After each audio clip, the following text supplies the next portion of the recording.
వీడు పొగడుతున్నాడో తిడుతున్నాడో అర్థం కాలేదే. కుండలిని లేపుతున్నప్పుడు క్రాస్గా వచ్చిన కేస్ ట్రబుల్ లాగా బ్యాక్ లో వచ్చి పాడు చేస్తున్నాడే. వీళ్ళెదురు స్టార్టింగ్ లో ఎలా వచ్చారంటే, స్వామి గారికి నమస్కారం. నమస్కారం. మేము మీ భక్త కోటలము. అమ్మా తల్లి కనకదుర్గమ్మ, ఈ ప్రపంచంలోనే పెద్ద అప్పాటకర్ స్వామీజీ అయ్యేలా నన్ను కరుణించమ్మా. నీకు బంగారు శూలం చేయిస్తానమ్మా. వీడిని ఎట్టగైనా ప్లాన్ చేసి వీడి దగ్గర డబ్బులు గుంజాలి ముందు మనం. నమస్కారం. నమస్కారం. నమస్కారం. భక్తులు కొత్తగా ఉన్నారు, ఎక్కడి నుంచి వస్తున్నారు? మేము భక్త కోటలము, బంగారు శిష్యులము.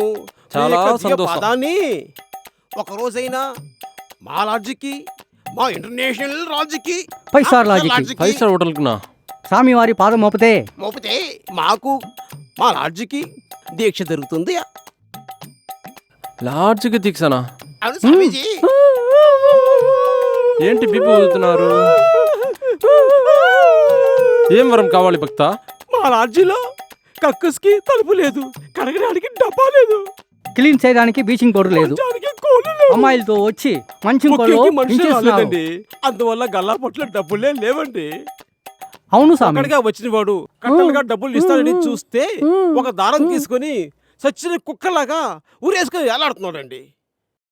ఆ ఆత్మ అక్కడే ఉంది స్వామి. అవును స్వామి. కేసు ఒకటి కోర్టుకి కేసుకి వాయిదా వాయిదాగా కుక్కలాగా పిచ్చి కుక్కలాగా తిరుగుతున్నాం స్వామి.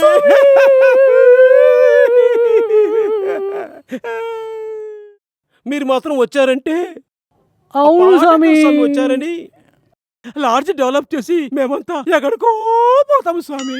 అలాగే భక్త, నీ లాడ్జికి నేను మాత్రం తనిగా వస్తాను.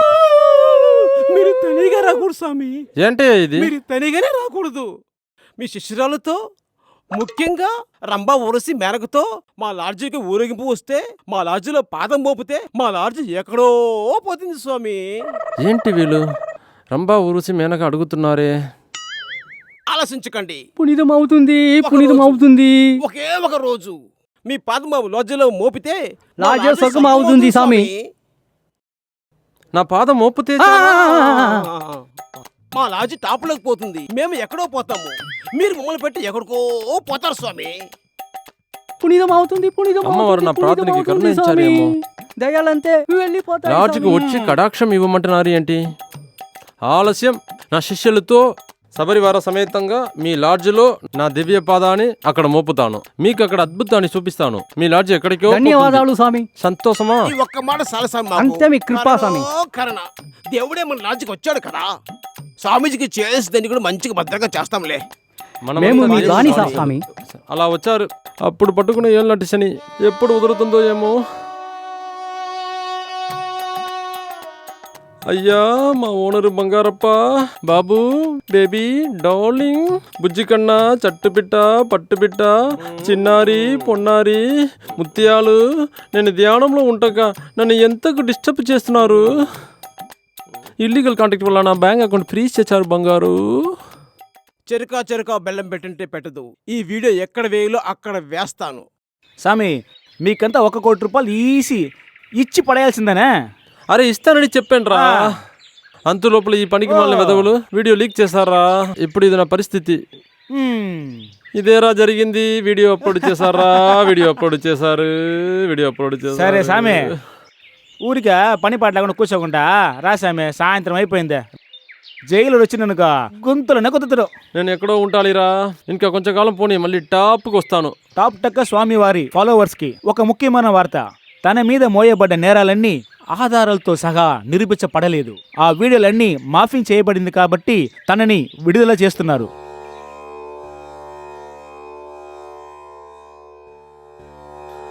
ఓం నమః శివాయ, ఓం నమః శివాయ.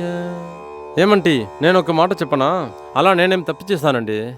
హైదరాబాద్లో అన్ని కంపెనీలు వెతుకాను, ఒక్కడు కూడా పని ఇవ్వలేదు.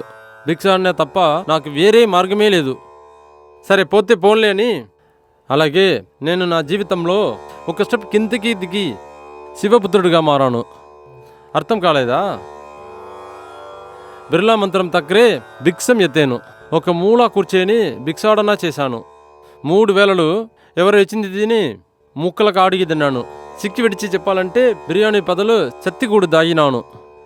అక్కడ వచ్చే పోయేవాళ్ళు రూపాయలు 2 రూపాయలు వేస్తే ఆశీస్సులు ఇచ్చాను. మన కొంచెం ఎర్రగా బుర్రగా ఉన్నామా, నా భక్తుడు అని ఒకడు వచ్చారు. వాడు వచ్చి నా లాడ్జ్ దీవాలా అయింది అని చెప్పాడు. నా బాధ మోపితే లాడ్జ్ పవిత్రం అవుతుంది అన్నాడు. సరే అక్కడికి వెళ్ళి వాడికి దీక్ష ఇస్తానని వెళ్ళినాను. అంతే నేను ఇలా తగలుకుపోయాను. నాకు సంబంధం లేకుండా ఎవరో ఒక అమ్మాయిని కల్పించి మాఫింగ్ చేసి వీడియో ఎత్తి నన్ను ఇలా తగిలించారు. చివరికి ఆ వీడియో అంతా నిజం కాదని అబద్ధమని తీర్పు వచ్చింది. సరే ఇక్కడ నుంచి తప్పించుకొని పోతామని పాస్పోర్ట్ తీసుకొని కోర్టు తీర్పు వల్ల నాకు విలువ లేకుండా పోయింది. కానీ దేవుడి తీర్పుకి ఒక రోజు బదులు చెప్పి తీరాని. నేను శివశివ అని పిలిచాను. నాకు తన అభయం ఇచ్చాడు. శివాయ నమ. ఆ దేవుడిని పుణ్యం వల్ల నేను ఇప్పుడు ఎక్కడ ఉన్నాను తెలుసా? ఓలాసా కంట్రీలో ఉన్నాను. ఈ దీవి మొత్తం డప్పిచ్చి కొనేశాను. నన్ను ఎవరు ఏమి చేయలేరు. అప్పా టక్కర్ స్వామీజీ అంటే ఊరికే అయిపోతుందా? టక్కర్ అంతే.